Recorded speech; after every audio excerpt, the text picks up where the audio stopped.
Sementara selama ini kita sering hidup seperti saya bilang tadi, rutin saja, autopilot saja, tidak menikmati. Biasanya kalau pagi sarapan itu, ya sudah diulang lagi sarapan itu tanpa kayak orang tidak sadar. Misalnya kalian biasa nih sarapan roti, sudah beli roti sak kotak berapa gitu. Meskipun kadang ya dimakan 2-3 terus jamuran. Iya Bang. Nah itu kamu tiap pagi begitu, terus akhirnya kamu kan rutin itu. Begitu rutin autopilot, kamu tidak menikmati. Pokoknya pagi mandi kayak robot itu kan. Terus habis mandi ganti baju, setelah itu duduk ngambil roti, terus makan, setelah itu makan. Jadi tidak ada kesannya sama sekali. Kenapa bisa begitu? Fast culture. Kalian dikejar-kejar oleh peradabanmu untuk segera menyelesaikan ini itu, untuk segera produktif ini itu. Padahal misalnya kalian sadari, kalian nikmati, hidupmu kan akan jauh lebih membahagiakan tanpa harus mengorbankan yang harus kalian tuju tadi. Jadi kan tujuanmu tetap bisa tercapai meskipun kalian menyadari sepenuhnya dan menghayati apapun yang kalian lakukan. Jadi fast culture menjauhkan kita dari menikmati hidup. Karena jauh dari menikmati hidup, kita juga tidak merasakan kebahagiaan. Padahal harusnya kita itu sudah bahagia, tapi kita tidak ngaku bahwa kita bahagia, wong kita tidak pernah menikmati hidup kita.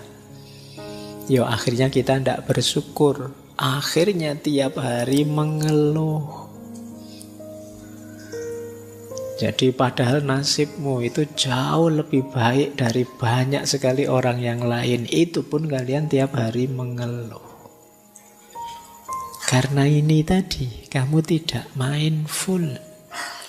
Kamu tidak menikmati detik per detik hidup. Oke ya, jadi inilah kritik-kritik dari Carl Honore terhadap fast culture. Yang ini harus dicarikan solusinya. Solusinya apa? Itulah nanti yang kita sebut slow living. Baik, ambil nafas dulu, istirahat dulu ya, boleh. Nanti dianggap tidak menikmati kalau ngomong terus 2 jam. Mari kita nikmati momen kita malam hari ini biar kita bersyukur.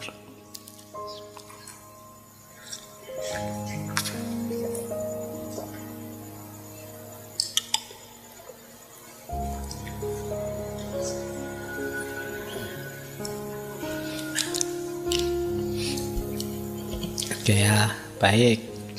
Sekarang kita masuk ke tema utama kita. Slow living. Slow living itu, ini kalau dari bukunya ya, maknanya secara umum filosofi hidup yang menekankan pentingnya memperlambat ritme untuk menikmati momen, mendalami pengalaman, dan menghargai kualitas daripada kuantitas dalam segala aspek kehidupan. Jadi karena memang peradaban kita hari ini agak terlalu cepat, ada pentingnya kita lambatkan sedikit. Nanti di bagian bukunya yang lain beliau bilang begini, slow living itu satu revolusi budaya yang menentang anggapan bahwa lebih cepat selalu lebih baik. Jadi jangan didefinisikan cepat pasti lebih baik.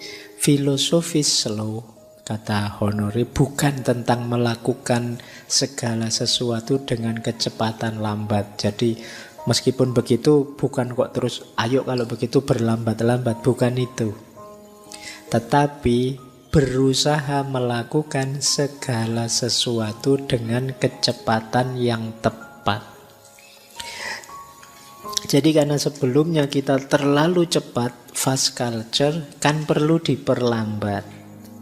Diperlambat itu biar ketemu ritmenya yang pas. Jadi targetnya bukan berlambat-lambat, tapi menemukan ritme yang tepat, yang pas. Karena kemarin terlalu cepat. Jadi slow living itu bukan hidup yang santai-santai, males-males, nge-slow saja. Tidak begitu, tapi hidup yang tepat kecepatannya. Kata Honore, menikmati jam dan menit daripada sekedar menghitungnya. Kita selama ini kan lebih banyak menghitung waktu, bukan menikmati waktu. Sudah berapa jam ngaji kita ini? Wah, kurang berapa menit lagi ya. Saya kok rasanya sudah tidak betah ini. Saya kan ini. Kamu tidak bisa menikmati momen, kamu menghitung waktu tiap hari. Wah, sudah kuliah semester 2 sekarang atau semester 3 sekarang, berarti kurang 2 tahun 3 bulan. Kamu ngitung waktu terus. Wah, usia saya sekarang sudah 25 tahun lagi, berarti nanti ditanya kapan nikah ini mesti. Karena kamu ngitung waktu. Kamu tidak bisa menikmati waktu. Yang kamu lakukan selama ini menghitung waktu. Dan itu menyiksa. Tidak enak menghitung waktu itu. Nah, slow living filosofinya apa? Menikmati waktu, jam dan menit daripada sekedar menghitungnya. Melakukan segala sesuatu sebaik mungkin, bukan secepat mungkin. Filosofi ini tentang kualitas, bukan kuantitas dalam segala hal. Mulai dari pekerjaan, makanan, hingga mengasuh anak. Jadi ini beliau ingin semacam revolusi. Yuk manusia mulai ngerem, manusia mulai melambatkan diri. Jangan terlalu cepat, terlalu ambisius itu merusak.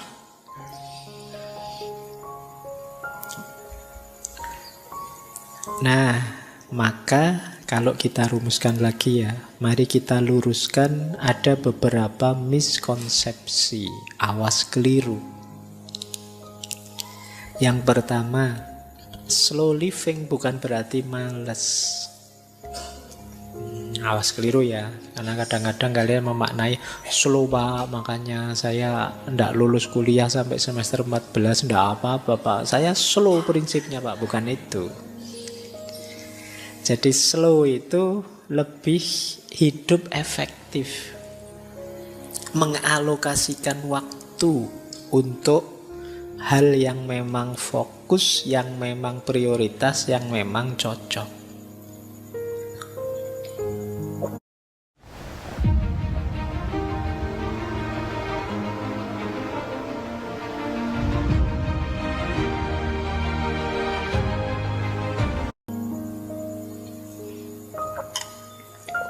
Jadi bukan males. Jadi slow living ini tidak untuk yang males, tapi untuk yang terlalu cepat, untuk mengurangi kecepatannya.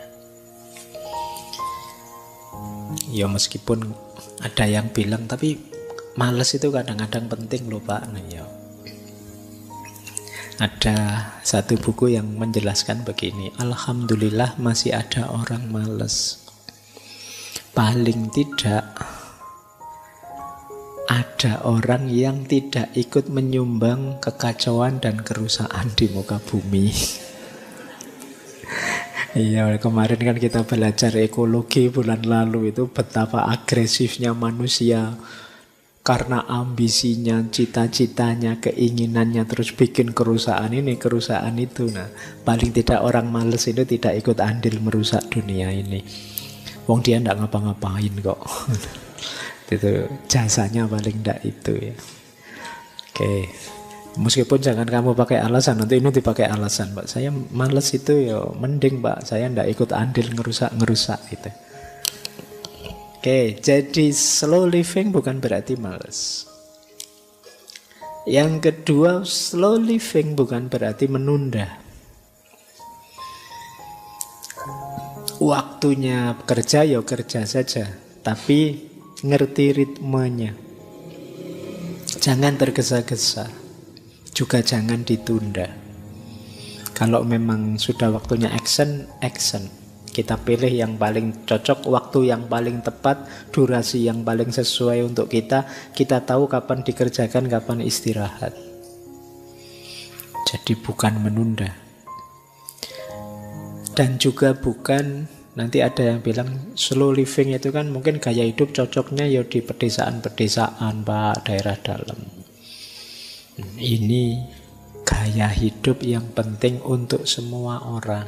Siapapun perlu gaya hidup yang tepat seperti ini, kata Honor. Di kota maupun di desa.